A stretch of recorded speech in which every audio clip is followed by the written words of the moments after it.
Alors je reviens sur un thème que j'ai abordé, mais il y a déjà quelques temps, c'est le thème de la mémoire.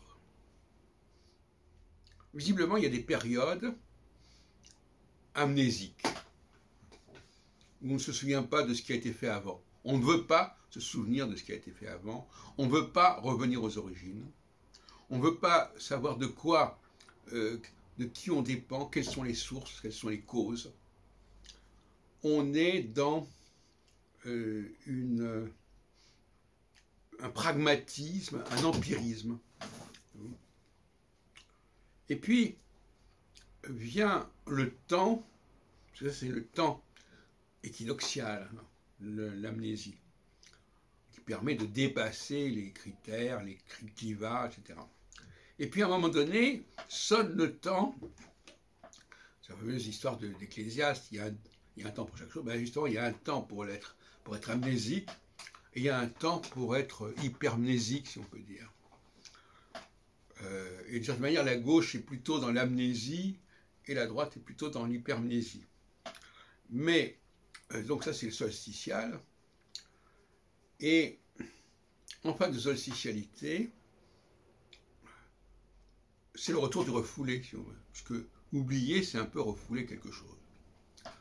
Le retour du refoulé, tout d'un coup, des choses qu'on avait refoulées, qu'on avait évacuées, qu'on avait sorties de sa mémoire, vont revenir.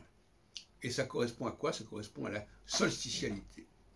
C'est-à-dire, astrologiquement, lorsque Saturne passe sur les deux points, sur l'un des deux points, Cancer, 0 Cancer ou 0 Capricorne, c'est-à-dire les tropiques, qui a donné leur nom d'ailleurs aux tropiques du Cancer et aux tropiques du Capricorne, et bien là, il y a tout d'un coup un phénomène d'hypermnésie qui se ravive, qui se rallume.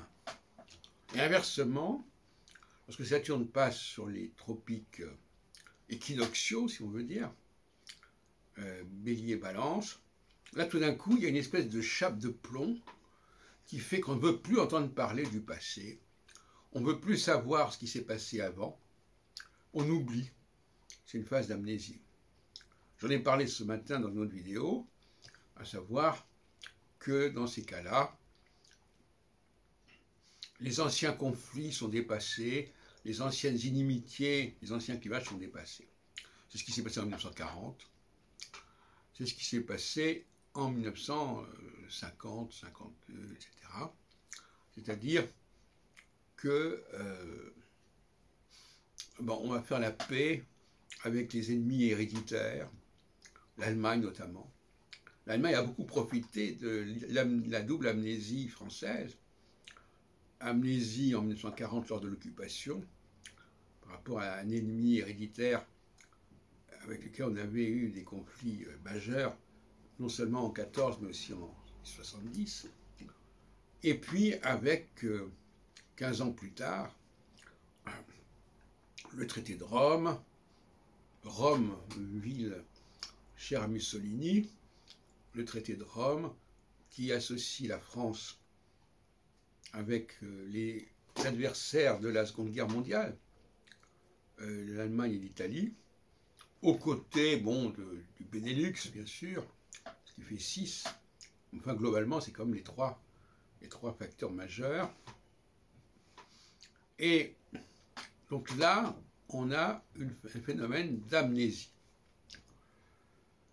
Et puis, cette amnésie, elle ne peut pas indéfiniment perdurer, se perpétuer. Il y a toujours un moment où les choses reviennent. C'est pour ça qu'on peut toujours parler du mythe de Sisyphe, cher à Albert Camus, à savoir, d'un côté, on veut être dans l'amnésie, et puis après on retombe dans l'hypermnésie, ou le contraire, enfin, peu importe d'ailleurs. En tout cas, il y a toujours un double mouvement qui se fait et qui est bien représenté par le rocher de Sisyphe.